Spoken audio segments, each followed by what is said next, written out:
வணக்கங்கள். +2 ரிசல்ட் இப்போ வந்திருக்குங்க. 94.56% தேர்ச்சி அடைஞ்சிருக்காங்க.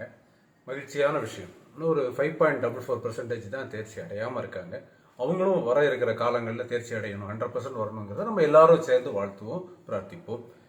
வெற்றி பெற்ற மாணவர்கள், தேர்ச்சி பெற்றவர்கள், அதிக மதிப்பெண்கள் எடுத்த எல்லாத்துக்கும் நம்மளுடைய வாழ்த்துக்களை அன்போடு தெரிவித்துக் கொள்கிறோம்.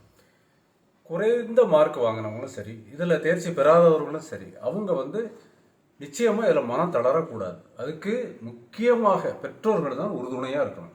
பெற்றோர்களை நம்பி தான் அவங்க இருக்காங்க. இந்த பருவம் முக்கியமான பருவம், +2 பருவம். அதில் அவங்க மனசு விட்டுறக்கூடாது. அப்போ அவங்களுக்கு தன்னம்பிக்கை அளிக்கக்கூடிய வகையில் பெற்றோர்கள் நடந்துக்கணும்.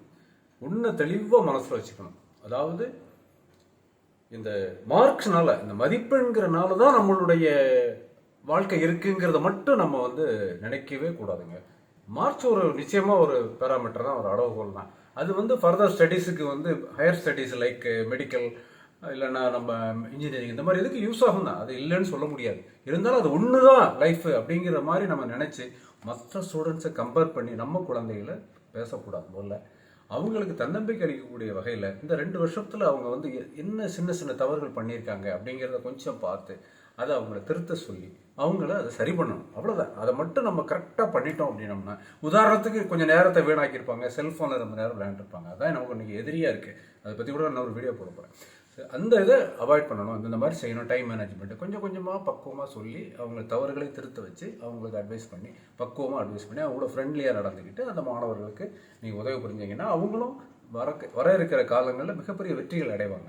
நிறைய சாதனையாளர்களை பார்த்தீங்கன்னா ரொம்ப பெரிய மார்க் வாங்கியோ இல்லைன்னா பெரிய பெரிய மார்க் வாங்கி அவங்க அந்த நிலையை எட்டலை. அவங்க சாதாரணமாக இருந்தவங்க நிறைய பேர் இருக்காங்க சாதனையாளர். அவங்ககிட்ட கொண்டு போங்க. அவங்களுக்கு தன்னம்பிக்கை அளிக்கக்கூடிய வகையில் பேசுங்க, ஃப்ரெண்ட்லியாக நடந்துக்கோங்க. இதை மட்டும் நீங்கள் கடைப்பிடிச்சு பெற்றோர்கள் அவங்களையும் ஒரு நல்ல நிலைக்கு வர்றதுக்கு நம்மளால் முடிஞ்ச உதவிகளை செய்யணுங்கிறத இந்த வீடியோ வாயிலாக பெற்றோர்களுக்கு அன்போடு கேட்டுக்கிறேன். நன்றி, வணக்கம்.